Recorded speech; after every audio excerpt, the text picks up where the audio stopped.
Olá, senhores. Olá, bom dia. Bom dia a todos. Senhores, estamos aqui. Muito bem, Rafael. Seja bem-vindo. Estamos aqui, Daniela. Seja bem-vinda. Estamos aqui para uma live. A semana passada eu fiz uma live, domingo passado eu fiz uma live sobre os 15 tipos de autossabotagem, não deu tempo de eu terminar, então eu vou falar sobre isso que ficou faltando na live passada, mas eu vou enfatizar um tipo de autossabotagem que está ligado a uma queixa muito frequente, muito comum hoje em dia, que é a dificuldade de estudar, né? Eu não consigo estudar, eu tenho dificuldade de estudar, eu tenho dificuldade de me concentrar. Então essa é uma queixa muito frequente, é uma queixa assim que as pessoas estão cada vez mais reclamando disso e lamentando isso. Então há um desejo de estudar, há um desejo de se aprofundar, mas existe a dificuldade em realizar isso. E quando isso não é realizado, então vai ficando uma frustração, vai ficando uma insatisfação, a pessoa vai ficando descontente com ela mesma, com o próprio desempenho dela. Então é interessante a gente trabalhar essa questão para que você possa ter uma relação de mais satisfação com você mesmo, né? De falar assim, nossa, eu estou conseguindo estudar, está sendo bom para mim. Então que você faça um pouquinho as pazes com você. Mas a ideia, então, eu vou falar desses tipos de autossabotagem que ficou faltando da live passada, então mais para o final da live eu vou trazer esses outros tipos. Acho que ficaram faltando aí uns 4, 5 tipos só. Mas eu quero me concentrar nesse início da live sobre essa questão do estudo e da concentração. Uma queixa muito grande, uma reclamação muito grande também da falta de concentração. Eu não consigo me concentrar. E é claro que as novas tecnologias, né, essa sociedade consumidora, tecnológica, as redes sociais, então toda essa nova forma, né, da gente viver a nossa vida, o nosso cotidiano, o nosso hábito, isso tudo entrou na nossa vida privada, na nossa intimidade. Então o impacto psicológico, emocional que nós temos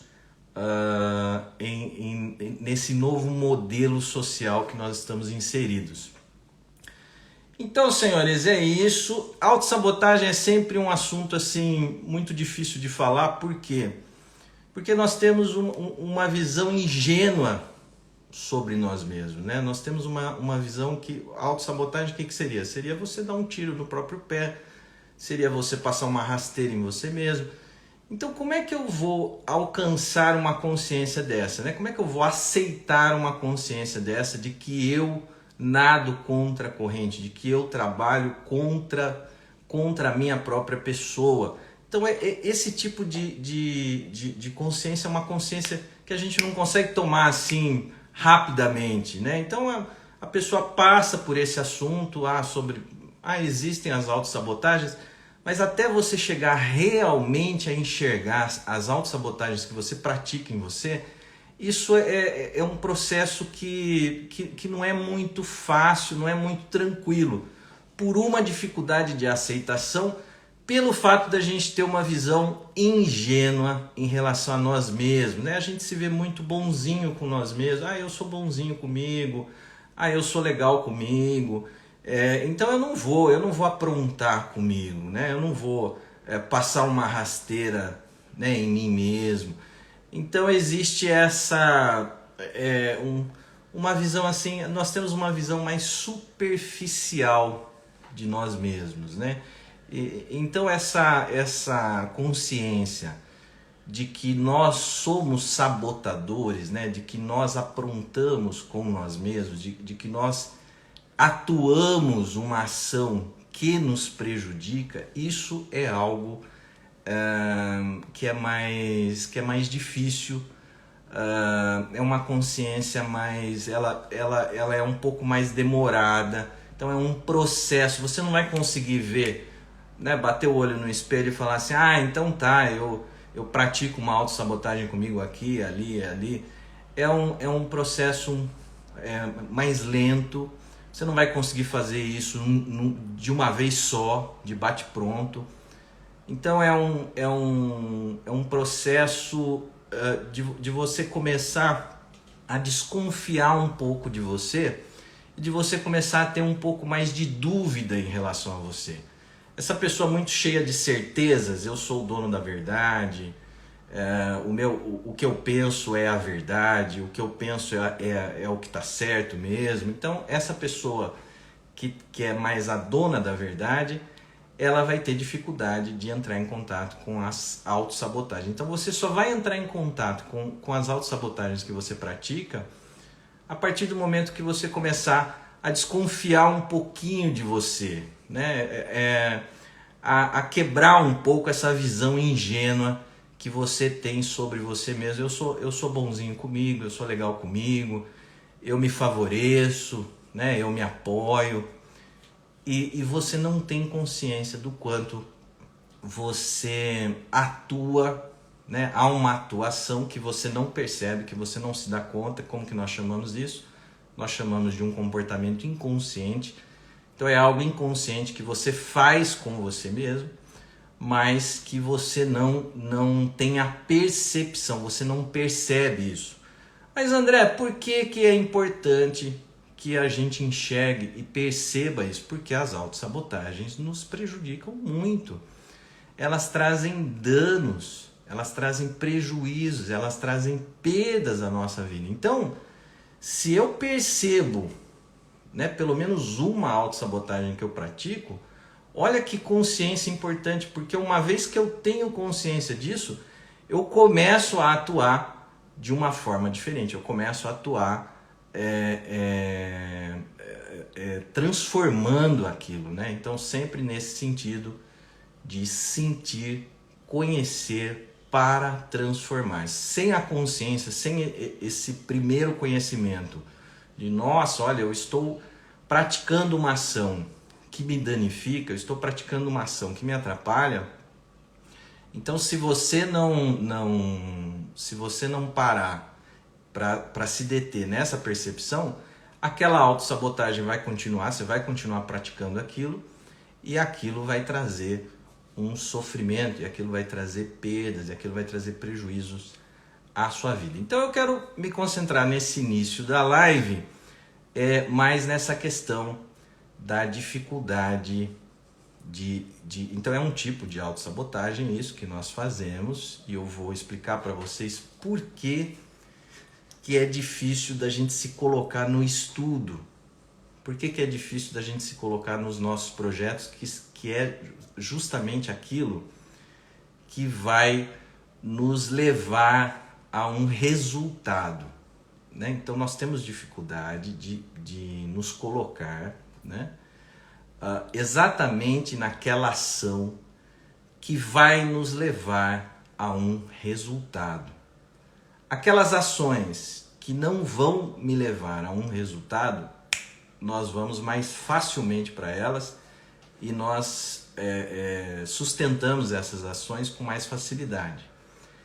Essa ação que vai me levar a um resultado maior é exatamente essa ação que nós temos dificuldade em nos colocarmos. Então, por que isso ocorre? É isso que eu quero explicar na live de hoje. Por que nós temos dificuldade exatamente com as ações que vão nos levar a um resultado maior, como, por exemplo, essa concentração no estudo. Ai, André, por que que eu tenho dificuldade em estudar? Então, se você parar um pouquinho para pensar, você vai perceber que a sua dificuldade não é de estudar, né? O que que acontece? Você até tem a capacidade, né, os aparatos necessários internos para você se colocar no estudo. Você tem isso dentro de você. Mas qual é a dificuldade? A dificuldade é você se manter naquilo. A dificuldade é você dar sustentação ao estudo. Então, até estudar, você estuda, mas você não dá o quê? Você não dá a continuidade. Você faz um pouco e para logo no começo. Então, o que vai acontecer? Você não vai conseguir realizar a colheita de um bom resultado, porque você começou e parou.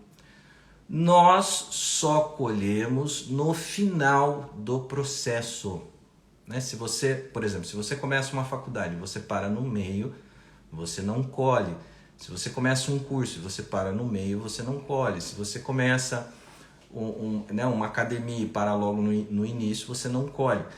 Então, tudo que nós vamos fazer, nós só colhemos no final do processo. Por isso que é muito importante você finalizar aquilo que você começou. Então, uma das maiores autossabotagens que nós temos, que nós praticamos, é quando nós interrompemos aquilo que nós iniciamos. Então, isso é uma forma da gente atirar no nosso pé, da gente passar uma rasteira sobre nós mesmos. Mas por que, André, por que eu paro? Por que eu começo e paro? Por que eu começo e não dou continuidade àquilo? Então vamos entender isso. Vamos lá. Por que você começa a estudar e para? Por que você começa um projeto que é importante para você e para? Por que você começa uma ação que, se você der continuidade, ela vai dar um bom resultado a você e você para? O que acontece? Por que você para? Eu vou contar, hein, senhores? Preparem-se. Por que você faz essa autossabotagem com você? Então vamos pegar a questão do estudo, tá? Por que você começa a estudar e para logo no começo? Então não é que você não tenha a capacidade de estudar, você tem. Você está munido internamente dos aparatos para o estudo, mas você começa e assim que o estudo deslanchou um pouquinho, você faz a quebra. Você quebra o seu vínculo com o estudo, você quebra essa relação, esse envolvimento que você estava estabelecendo com o estudo. O que traz a você um inúmero prejuízo, porque se você desse continuidade àquilo, lá na frente você iria colher. Então, ao quebrar aqui no começo, você impede a possibilidade, você quebra a possibilidade de vir a colher um resultado bom lá na frente. Por que isso ocorre, senhores? Por que isso ocorre? Vamos lá. Então vamos lá.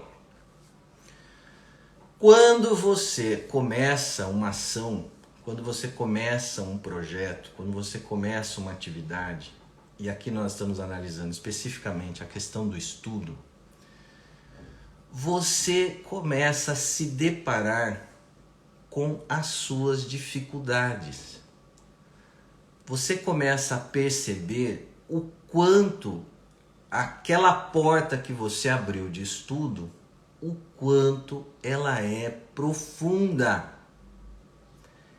Então você começa a perceber que você não sabe nada. Você começa a se dar conta, você fala assim, nossa, então vamos imaginar assim, né? Por exemplo, da minha área. Você fala assim, eu não conheço nada de psicanálise. Não conheço nada de psicanálise, mas eu tenho uma curiosidade, eu tenho um desejo, ou, sei lá, você escolheu a própria psicologia como profissão, então você fala, eu quero me dedicar à psicanálise. Daí você vai começar, você vai abrir a porta então, que é a porta do estudo da psicanálise. A hora que você abre essa porta, você começa a estudar, você começa a perceber o quanto isso é profundo. Eu estou falando aqui da psicanálise, mas isso serve para tudo. Você fala assim, eu vou estudar marketing. A hora que você abre a porta do marketing para estudar, você fala, nossa, mas olha o tamanho disso. Então ali, no caso da psicanálise, você fala assim, o Freud, se você pegar o Freud, só a obra do Freud são 24 volumes. E depois do Freud vieram mais um monte de psicanalistas. Então você fala assim, nossa, fora o Freud tem mais um monte. Então você começa a perceber que essa porta que você abriu, ela dá acesso a mais 2 portas. E que essas 2 dão acesso a mais 4. Que as 4 dão acesso a 8. Então você começa a perceber que você é um grãozinho de areia no meio desse conhecimento que é, vamos dizer assim, num certo sentido, infinito. Então você fala assim, nossa, mas eu sou um nadinha aqui, eu sou uma coisinha pequenininha aqui diante desse conhecimento. Só que a hora que você pegou a porta para abrir, que você ia começar aquilo, você tinha na sua cabeça uma série de expectativas. Você estava alimentando ali uma série de expectativas que nós chamamos de idealizações. Então você tinha na sua cabeça expectativas e idealizações de que iria ser mais fácil. Você acreditava que ia ser mais fácil. Então você estava imaginando que você ia pegar essa bola que te passaram, você ia matar no peito, dominar e chutar no ângulo e marcar gol de placa. Você estava acreditando nisso. Então a hora que você abriu a porta ali do estudo, que você começou a estudar, você tem que diluir, você tem que aceitar, né? Desconstruir, deixar ruir todas essas expectativas idealizadas que você criou em relação àquilo. Então é mais ou menos assim, você foi procurando ali um príncipe e você encontra ali um sapo. Não é que você encontra um sapo, você encontra uma série de dificuldades. Então você tinha, no momento que você foi para o estudo, você tinha uma série de expectativas, você tinha uma série de idealizações de que ia ser mais tranquilo, de que você ia tirar aquilo de letra, de que ia ser mais fácil. Você fala assim, eu vou estudar uma língua estrangeira. Então a hora que você começa a ler o livro 1 da língua estrangeira, de aprender aquela língua estrangeira, e aí você vai tentar falar, a sua língua enrola, você não consegue falar. Então você fala assim, nossa, mas as dificuldades que eu tenho são inúmeras. Então é essa consciência das dificuldades que você tem diante daquela atividade, diante daquele projeto. Você fala assim, eu quero ser arquiteto. Então você fala, vou fazer um técnico de edificações, Então aí você começa aquela trajetória, você vai se deparar com um monte de coisas que você não sabe. O estudo, a cada passo que você dá na direção do estudo, o estudo mostra para você o quanto você é ignorante, o quanto você ignora de um monte de coisas.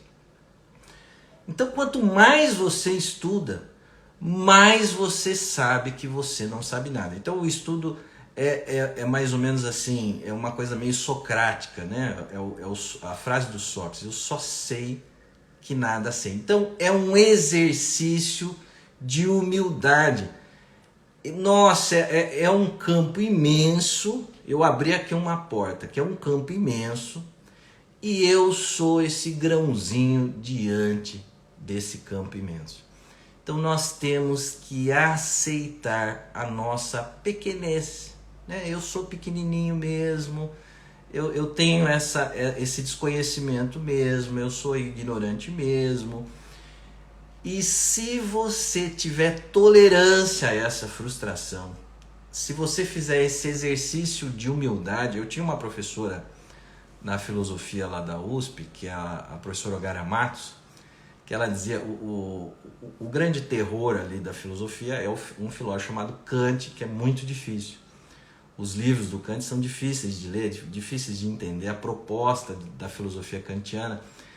E então a professora Ogara Matos, ela dizia assim: ler Kant é um exercício de frustração. Então, num certo sentido, o estudo, você tem que ter uma tolerância a essa frustração. Frustração do quê?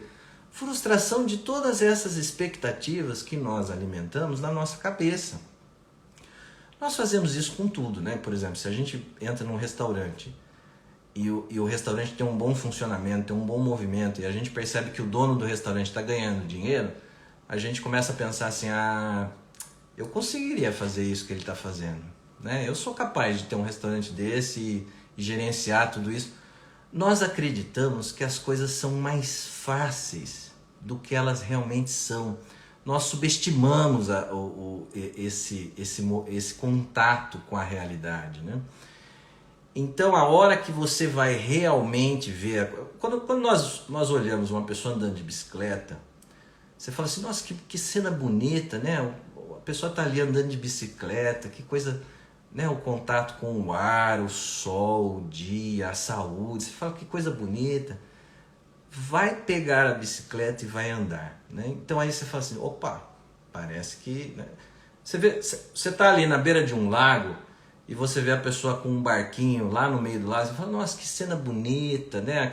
Aquela pessoa ali no barquinho, andando no lago, que coisa fofa, que coisa bonita, que cena paradisíaca, que cena romântica. Vai pegar o barco, né? Vai fazer a manutenção do barco, vai pagar a marina, a taxa de aluguel que tem ali. Aí você vai perceber que a questão não é tão simples e não é tão fácil assim. Então nós temos assim uma visão muito superficial das coisas. Nós acreditamos que aquilo vai ser meio de bate-pronto, a bola vai vir para mim, eu vou matar no peito, eu vou chutar no ângulo, eu vou marcar um gol e toda a torcida vai ficar feliz comigo. E a hora que nós vamos viver aquilo, não é assim. Então, assim que você abriu a porta do estudo, o estudo vai trazer para você um retorno de consciência imenso. Do quê? Do seu tamanho, né? O quanto você tem que buscar, o quanto você tem que se aprimorar, que o processo é lento. Uma das características do estudo é que ele é lento. Não dá. Você queria pegar aquele livro grosso e profundo, e lê-lo numa tacada só. Não dá. São algumas páginas que você vai percorrer hoje e você vai ter que deixar algumas páginas para amanhã e algumas páginas para depois de amanhã. Então é esse contato com as dificuldades que faz você desistir das coisas. Por quê? Porque você não segura a onda no momento em que essas idealizações e essas expectativas começam a ruir. Aí que vem a questão da procrastinação. O que é essa procrastinação? Procrastinação é eu deixar para depois o que eu posso fazer hoje. Eu vou adiando. Então eu preciso realizar algo e eu vou adiando. Por que eu vou adiando? Você vai adiando esse encontro com a realidade. Por que você adia o encontro com a realidade? Você adia para poder manter essas idealizações que você carrega na sua cabeça sobre você mesmo.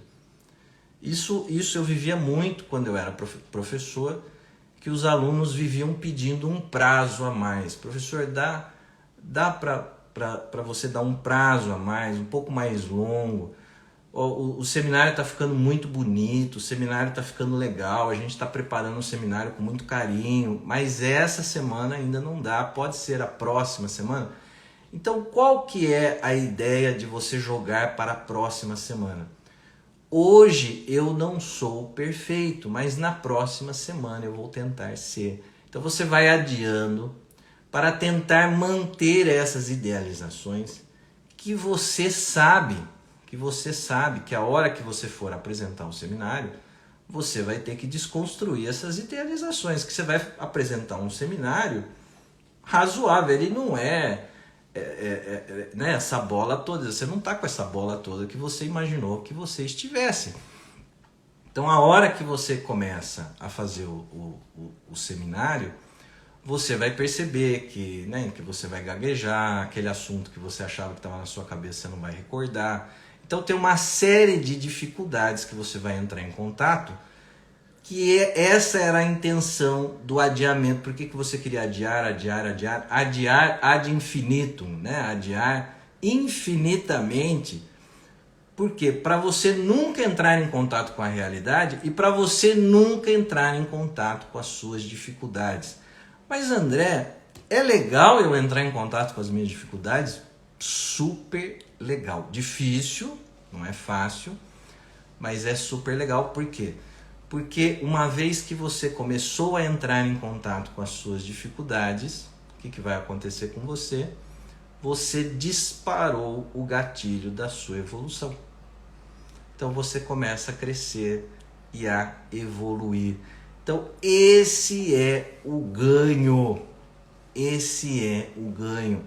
Quando você consegue aceitar que você tem esses inúmeros, né? Essas inúmeras dificuldades que você tem que entrar em contato para que pouco a pouco você possa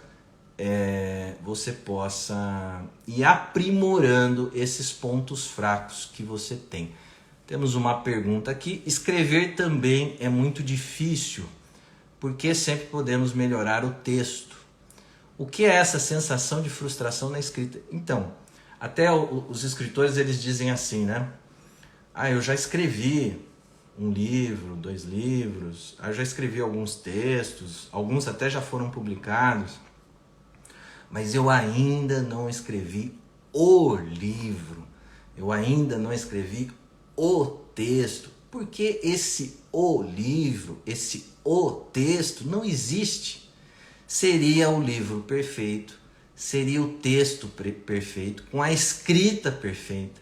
Então, toda vez que você for produzir um texto, você vai entrar em contato com problemas que você possui. Você vai entrar em contato com dificuldade. Eu não consegui, né, o primeiro parágrafo não está muito alinhado com o segundo, né, a conclusão, eu ainda não consegui dizer tudo aquilo que eu queria dizer. Então você vai se deparar com as suas dificuldades. Só que o que é interessante? Faça o texto e publique o texto. Por quê? Porque esse texto não, né, saiu com algumas dificuldades ali, que são os pontos fracos que você possui. Mas o próximo texto vai estar um pouco melhor. O próximo texto vai estar um pouco melhor. Então é isso que nós podemos buscar com o estudo, com os nossos projetos, com as nossas atividades, com o nosso trabalho, um aprimoramento contínuo de nós mesmos. Então é esse compromisso com um aprimoramento contínuo de nós mesmos. Então é essa dificuldade esse é o ponto que nós rompemos, que nós fazemos essa quebra com o estudo, que nós fazemos essa quebra com a atividade da escrita, porque a hora que nós vamos começar, nós vamos entrar em contato com os pontos fracos que nós temos, nós vamos entrar em contato com os pontos que nós precisamos desenvolver, nós vamos entrar em contato, essa palavra que eu achava que fosse escrita com 2 S e S cedilha, o meu português não é tão bom como eu imaginava que fosse, a maneira de eu concluir o texto não está tão legal como eu imaginava que fosse estar. Então aquele texto que eu tinha como ideia na minha cabeça, a hora que eu fui escrever, eu tenho que desconstruir todas essas idealizações que eu tinha sobre esse texto, que eu achava que fosse ser um texto, o texto, sensacional, maravilhoso, que as pessoas iriam se ajoelhar diante dele, e você precisa perceber que é um texto que tem qualidades, é um texto que tem valores, mas também é um texto que tem falhas, é um texto que tem imperfeições, mas faça o texto, tente fazer da melhor maneira que você puder nesse momento, faça o texto. Se você tiver uma oportunidade de mostrar para os outros, de publicar, de colocar no seu Instagram, de colocar no seu Facebook, coloque. E você então vai, ao fazer isso, ao ir ao encontro dos outros, né, da realidade, você vai então disparar o gatilho da sua evolução. Aquele texto que você fez não estava tão bom, mas o próximo vai estar um pouco melhor, o próximo um pouco melhor. E é isso que é o legal, é esse que é o tesão da questão do estudo. Você nunca será o cara e esse texto nunca será o texto, mas você pode a cada dia buscar um texto melhor, buscar um aprimoramento melhor de si. Então, a dificuldade que nós temos com o estudo vem daí, vem do fato do estudo trazer para nós uma consciência muito grande. Então, é esse tipo de atividade, essa atividade que vai dar a nós um retorno de consciência muito grande, que nós vamos nos afastando, porque nós não queremos a consciência das nossas dificuldades, e aí a gente se aproxima de atividades que não vão trazer retorno nenhum de consciência para nós. Então nós começamos a fazer uso de um tipo de atenção. Aqui eu quero falar um pouco dessa questão da concentração, vou trabalhar aqui 2 tipos de atenção para que vocês percebam como nós fazemos essa autossabotagem. Então tem um tipo de atenção que eu vou chamar aqui de atenção espontânea. O que é a atenção espontânea? Em oposição à atenção dirigida, que é essa atenção que nós vamos precisar para escrever um texto, que é a atenção que nós vamos precisar para estudar, né, para ler um livro, que é essa atenção dirigida. Mas ao invés da gente ir para essa atenção dirigida, que é a atenção que vai dar a concentração e o aprofundamento, nós fazemos uso hoje muito frequente, nós fazemos hoje um uso de um tipo de atenção que é a atenção espontânea. O que é a atenção espontânea? Eu não tenho meta nenhuma, eu não tenho objetivo nenhum, então eu não direciono a minha vontade na direção de uma realidade para me aprofundar em algo. Eu fico solto, né? Eu estou solto ali e a minha atenção ela tem uma curiosidade que ela fica pulando então de um objeto no outro, de um assunto ao outro. Então eu vou e vejo um TikTok, aí dali a pouco chega uma mensagem, um vídeo que algum amigo mandou, eu abro esse vídeo, assisto o vídeo, daí eu dou uma fuçada lá na Netflix e acho lá um filme, assisto uns 20 minutos e paro. Então você fica com essa atenção espontânea, que é uma atenção flutuante, ela fica pulando de galho em galho, mas ela não se aprofunda em assunto nenhum. Então não há uma direção dessa atenção. Por que nós ficamos nessa atenção espontânea? Porque essa atenção espontânea, ela não leva a um aprofundamento. E ela não exige de nós esforço nenhum. Você não precisa de esforço nenhum. De repente você vê ali a propaganda de uma praia, você fala assim, como seria interessante se eu fizesse uma viagem para essa praia. Dali a pouco você vê a promoção de alguma panela, você fala, eu estou precisando de panela, eu queria, né, será que esse preço está bom, será que essa panela é boa? Então você fica pulando de galho em galho, de assunto em assunto, e você não faz esse direcionamento da sua atenção para um aprofundamento. Então não há um aprofundamento. Então você fica só nessa atenção espontânea, sem fazer uso dessa atenção dirigida. Qual é a diferença de uma e da outra? Que essa atenção espontânea, ela não vai exigir de você um esforço, ela não vai exigir de você um direcionamento, e essa atenção dirigida, ela vai exigir de você um esforço. Então o estudo, ele precisa dessa concentração que vai envolver o uso da sua vontade na direção da realidade.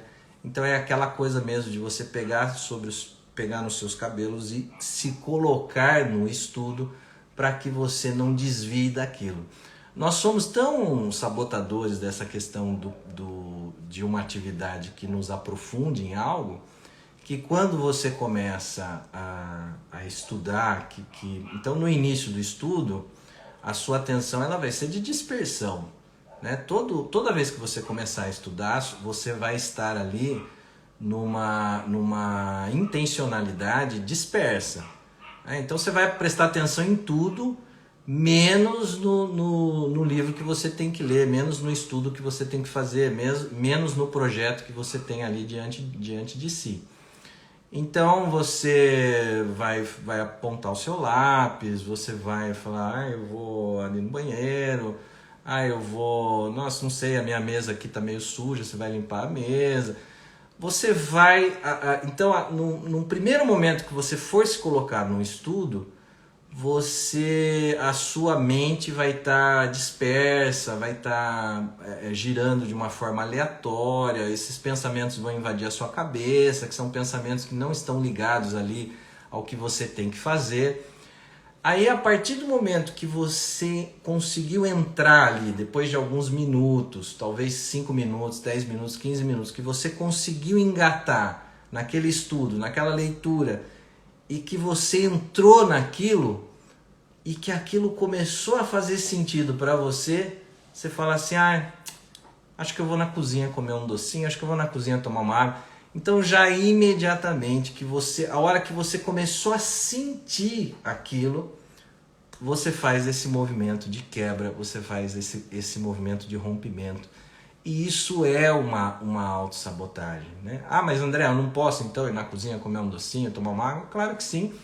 Mas depois que você teve um andamento naquilo, depois que você exerceu essa concentração, que você exerceu essa atenção dirigida, aí depois que você colheu, né, os frutos desse estudo, aí você vai tomar sua água, você vai comer seu docinho. Só que nós fazemos isso antes de colher, antes da colheita. Mas André, mas isso vai nos prejudicar. Isso nos prejudica. E por que nós praticamos? Porque nós praticamos essa autossabotagem com nós mesmos. Então, a questão do estudo é a gente aceitar essa consciência que o estudo traz das nossas dificuldades, como as coisas elas são mais profundas, e como nós vamos precisar de mais tempo para chegar lá. Então nós vamos ter que ter a paciência, nós vamos ter que ter a persistência. Então é muito importante que você não desista no começo. O que acontece com essas pessoas que têm uma humildade e que têm uma tolerância a esta quebra das idealizações iniciais que nós fazemos, essas pessoas vão pouco a pouco, elas vão assentando ali um tijolinho por dia, e com paciência e com persistência, elas vão construindo o seu caminho. Não desista no começo, independente do que você escolheu para si. Então, se for aprender inglês, se for estudar psicanálise, se for estudar marketing, se for a questão da escrita, eu quero ser um escritor, eu quero aprender um instrumento, eu quero aprender canto, independente do que você escolher para você, não desista no começo. Por quê? Porque o começo é um momento em que você vai ter muito retorno de consciência das suas limitações, dos pontos que há em você para você se desenvolver, para você evoluir. Então, é fundamental que você que você tenha essa persistência e essa continuidade para que você não desista no meio do caminho. Ah, eu quero gravar vídeo, né? Eu quero fazer live, eu quero abrir o meu Instagram, eu quero fazer do meu Facebook um Facebook mais que tenha mais seguidores. Então tudo isso é algo que você, assim que você começar essa atividade, você vai se deparar com inúmeras dificuldades, com inúmeros problemas, e você vai perceber que tem certas coisas que você achava que você tinha o domínio, você achava que essas coisas estavam na palma da sua mão, e você vai perceber que você não tem esse domínio todo, que você não tem as coisas na palma da sua mão como você imaginou. Então, você vai precisar dessa paciência e dessa persistência. Não desistir no começo. Tudo vai conspirar para que você desista no começo. Se você tiver paciência e se você der continuidade a essa atividade que você começou, aí depois de um tempo, depois de alguns meses naquilo, depois de alguns anos naquilo, você vai olhar para trás e vai falar assim, nossa, como foi importante eu ter continuado, que bom que eu não desisti, olha o quanto eu colhi. Mas por que você pode falar isso? Você pode falar isso porque você deu a continuidade, porque você persistiu no seu caminho. Temos aqui uma manifestação: cultivar a criatividade na escrita também é difícil. E nós temos essa questão que assim que nós produzimos algo, então o exemplo aqui da pergunta, assim que nós produzimos algo, por exemplo, uma escrita, então você senta ali no seu computador e produz um texto. Assim que esse texto ficou pronto, o que nós fazemos? Imediatamente nós entramos com algo que atrapalha muito, que faz uma autossabotagem conosco, que é a questão da censura. Nós desqualificamos tudo. Então é essa lei do tudo ou nada. Ou o meu texto é tudo, ou o meu texto é nada. Então, de você começar a ter um pouco de jogo de cintura, o seu texto nem é tudo, mas também, se você parar para prestar atenção, o seu texto não é nada. Ele tem pontos ali que são pontos importantes, tem momentos ali que você conseguiu desenrolar a escrita, que foi bom. Então, de você também não fazer isso, de não colocar essa censura cortante demais, que aí não sobra nada. Então você começa ali a tocar um instrumento.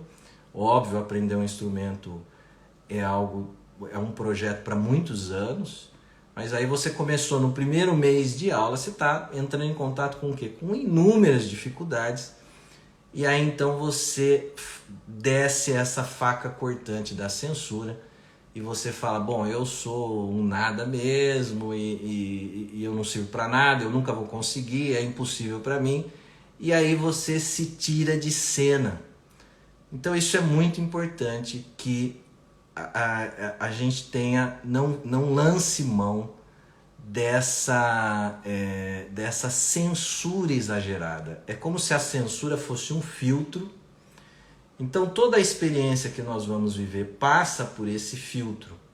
Mas se esse filtro tiver os crivos muito estreitos, que são os crivos da censura, que são os crivos do julgamento, essa experiência não vai conseguir passar. Por quê? Porque assim que você entrar para viver a experiência, você vai começar a fazer uma censura, você vai começar a fazer tamanhos julgamentos ali sobre aquilo que você está fazendo, que você vai se colocar fora de cena. Então você acaba sabotando a própria possibilidade de aprender com a experiência. Você não consegue aprender com a experiência, porque essa censura está funcionando como uma espécie de freio. Ela está funcionando como um breque, né? Então ela impede que você aprenda com a experiência e que você busque, através da continuidade daquele exercício, daquela atividade, que você busque um aprimoramento de si. Então nós temos que ser mais tolerantes também com essa questão, nós temos que segurar um pouco a nossa censura, porque senão já logo no início a gente fala, eu não sirvo para isso, eu sou um zero à esquerda, então eu já vou desistir, e aí você acaba mesmo praticando essa autossabotagem, porque você só vai fazer a colheita daquilo, e você só vai aprender com a experiência se você se der a continuidade, né? Então esses dois tipos de atenção é importante. Essa questão também da gente vencer um pouco os nossos medos, né? Toda vez que eu vou falar de medo, eu gosto muito de mencionar a frase do Jung, que o Jung diz assim: nós temos que caminhar na direção dos nossos medos. O que ele está querendo dizer com isso? Ele está querendo dizer assim: se você tem medo de falar em público, qual é a ação que você tem que praticar? Você tem que praticar a ação de falar em público, de procurar falar em público. Se você tem medo de aprender uma língua estrangeira, qual é a ação que você tem que praticar? Você tem que praticar a ação de procurar aprender uma língua estrangeira. Por que o Jung fala isso? Porque os nossos medos, eles estão bastante alinhados aos nossos desejos. Se você tem medo de falar em público, é porque você também tem muito dentro de você o desejo de falar em público. Se você tem medo de se aproximar da aprendizagem de uma língua estrangeira, é porque você tem dentro de você um grande desejo de falar uma língua estrangeira. Então, se você não caminhar na direção dos seus medos, ou seja, se você não fizer o enfrentamento dos seus medos, você vai tirar de você a possibilidade da realização desses desejos. Então, nós temos que caminhar na direção dos nossos medos, não usar os nossos medos para frear os nossos projetos, porque isso seria também uma autossabotagem. Essa questão também hoje em dia que as pessoas estão colocando muito, que é a falta de tempo, né? Eu não faço aquilo que é importante para mim porque eu não tenho tempo. Eu não faço o que é importante para mim porque o meu dia é uma correria e me falta tempo, eu não tenho tempo. Então, toda vez que você lançar a mão dessa justificativa, isso que você está fazendo com você é uma justificativa, você está dando uma explicação para um comportamento que você adota, você está explicando, você está justificando. Mas você não está realmente entrando em contato com o problema. Quando nós explicamos e justificamos as coisas, nós fugimos de entrar em contato com o problema. Então, o que é isso dessa falta de tempo? O que é isso que as pessoas se queixam de uma falta de tempo? Então, normalmente nós achamos que essa falta de tempo está ligado ao relógio, né? Uma briga minha com o relógio, com o tempo do relógio. O seu problema não é com o relógio. O seu problema não é com o tempo do relógio. O seu problema é uma falta de tempo interno. Você tem uma falta de tempo interno. Como assim? Você faz uma série de coisas para evitar o encontro com você mesmo. Você faz uma série de coisas para não se aprofundar em você. Então você vai colocando as coisas ali na sua agenda, que são coisas que não são tão prioritárias, que não são tão importantes, mas você vai colocando isso ali para evitar o contato com você mesmo. Então toda vez que você, é uma regrinha isso para vocês levarem, toda vez que você se queixar de uma falta de tempo, você pode fazer essa reflexão. Bom, deixa eu lembrar lá do que o André falou. Meu problema não é de falta de tempo, meu problema não é com o relógio, meu problema é com o tempo interno. Está faltando contato comigo mesmo. Vou dar 2 exemplos, tá? Vou dar 2 exemplos. Por exemplo, a pessoa, né, a mulher, o homem ali que fica, que tem uma certa compulsão por limpeza. Então começa a limpar e não para. Então tá limpando a casa, vai de um cômodo para o outro, vai passando de uma coisa para outra. Então você fica colocando essa compulsão por limpeza, porque enquanto você estiver limpando a sua casa externa, você não faz contato com a sua casa interna, com a sua casa psíquica. Você não se aprofunda em você mesmo. Outro exemplo, a pessoa que tem TOC, TOC é o transtorno obsessivo compulsivo. Então, tem pessoas que têm TOC, que elas estão assim diante de uma mesa, elas estão sentadas, elas começam a arrumar a disposição dos objetos em cima da mesa. Então elas começam, se em cima da mesa tem copo, tem garrafa, tem livro, então ela começa a buscar uma disposição que seria uma disposição ideal, uma disposição de organização daquela mesa. Então ela começa a fazer isso, enquanto ela não fizer isso, ela não se tranquiliza. Então ela começa a desenvolver essa compulsão. Então às vezes pode ser limpar a mesa, ela tem que limpar a mesa. Então ela começa a fazer esses arranjos com esses objetos externos em cima da mesa. Mas enquanto ela está arrumando esses objetos externos em cima da mesa, ela não está se dedicando ao quê? Ela não está se dedicando a organização da disposição que ela precisa fazer na vida dela, né? Então ela fica nessa questão fora, né? Nessas obsessões de organização fora. Tem pessoas que vão dormir e falam, eu não posso dormir se eu não for lá no armarinho do banheiro e não mudar as disposições do shampoo, do creme, do perfume que eu tenho lá. Enquanto eu não mudar aquelas disposições, eu não consigo dormir. Então você fica se preocupando com uma coisa fora de você para evitar um contato com algo dentro de você.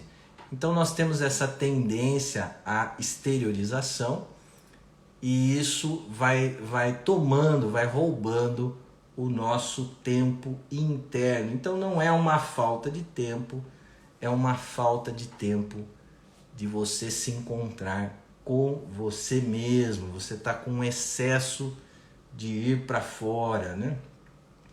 Um outro tipo de autossabotagem também que nós praticamos é quando você fica muito no seu corpo. Você gasta aí o seu tempo, você gasta o seu dia ficando demasiadamente no seu corpo, sentindo o seu corpo. Você fica tomado com as sensações do seu corpo.